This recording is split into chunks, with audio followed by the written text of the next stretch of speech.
क्या आपके भी अंडकोश में दर्द रहता है?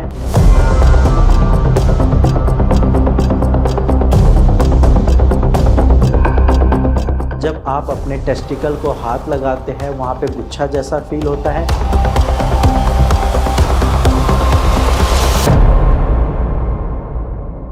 नमस्कार, मैं डॉक्टर हिमांशु पराशर। आज इस वीडियो में आपको बताऊंगा कि वेरिकोसील पेशेंट सबसे ज़्यादा किस चीज़ से, कौन से सिम्टम से परेशान होते हैं और उसका सॉल्यूशन क्या है। कैसे वो घरेलू कुछ तरीकों को अपनाकर इन चीज़ों को, जो उनके सिम्टम्स है, उसको कम कर सकते हैं। तो सबसे पहले आपके मन में एक क्वेश्चन आ रहा होगा कि सर वेरिकोसील क्या है। तो वेरिकोसील आपके अंडकोश की बीमारी है जिसमें आपका ब्लड सही से सर्कुलेट नहीं होता और वो आपके टेस्टिकल के आसपास इकट्ठा हो जाता है, जिस वजह से वहाँ पे आपकी जो वेन्स होती हैं वो डायलेट हो जाती है और गुच्छा जैसा फील होता है। अब हम बात करते हैं कि वेरिकोसील पेशेंट सबसे ज़्यादा किस सिम्टम से परेशान होते हैं, तो वो है दर्द। अब दर्द कहीं भी हो, किसी भी चीज़ का हो, माइंड डाइवर्ट होता ही है। और वेरिकोसील पेशेंट के साथ अक्सर ऐसा होता है कि वो कुछ काम कर रहे होते हैं या अगर स्टूडेंट है पढ़ाई कर रहे होते हैं, फिर उनके टेस्टिकल में दर्द होता है तो उनका सारा का सारा माइंड डाइवर्ट हो जाता है और वो फोकस नहीं कर पाते। और कई पेशेंट में तो मैंने ये भी देखा है कि उनका दर्द बहुत ज़्यादा होता है, यानी कि वो सहन भी नहीं कर सकते। तो दर्द में आराम पाने के लिए आपको कुछ चीज़ें करनी है, जैसे कि आप सपोर्टर पहन के रखिए। सपोर्टर आपको हमेशा पहन के रखना है, सिर्फ़ और सिर्फ रात में उतार सकते हैं। अगर सपोर्टर से आपको दिक्कत होती है या ज़्यादा हीट फील होता है तो आप एक काम करिए, ब्रीफ आता है या वी शेप का अंडरवियर आता है, वो आप पहन सकते हैं। उसको एक साइज़ छोटा पहनना है ताकि आपके टेस्टिकल को प्रॉपर सपोर्ट मिल सके।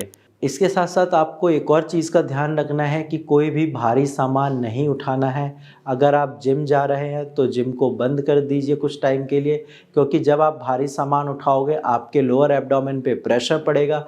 वो प्रेशर आपके अंडकोश तक रेडिएट करता है, जिस वजह से आपका दर्द बढ़ सकता है।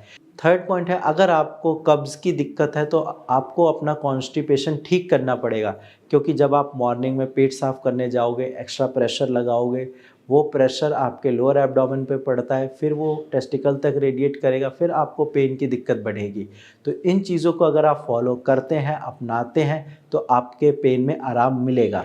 अब सेकंड सिम्टम जिससे वेरिकोसील पेशेंट परेशान होते हैं वो है गुच्छा। अक्सर मैंने पेशेंट से सुना है कि सर जब भी मैं अपने टेस्टिकल पे हाथ लगाता हूँ तो वहाँ पे वेन्स ऐसा लगता है कि आपस में उलझी हुई है, गुच्छा बना हुआ है और इवन बाहर से भी विजिबल होती है देखने पे।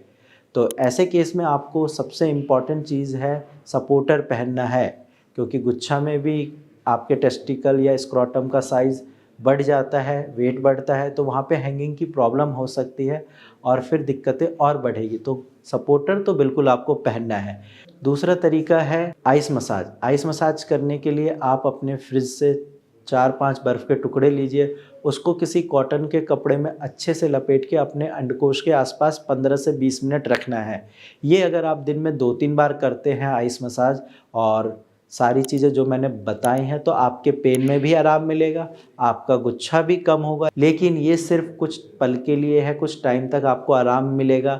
अगर आपका वेरिकोसील स्टार्टिंग स्टेज में है तो आराम बिल्कुल जल्दी मिलेगा, लेकिन अगर आपका वेरिकोसील ग्रेड 3 या ग्रेड 4 तक पहुंच चुका है तो ये उपाय कम काम करेंगे। कुछ टाइम के लिए डेफिनेटली आपको राहत मिल जाएगी, बट परमानेंट ठीक होना है तो आपको अपना मेडिसिन स्टार्ट करनी पड़ेगी। आप होम्योपैथिक मेडिसिन से बिल्कुल अपने वेरिकोसील को जड़ से ख़त्म कर सकते हैं बिना किसी सर्जरी के। तो आज ही आप अपनी रिपोर्ट शेयर करिए, अपना ट्रीटमेंट स्टार्ट कराइए।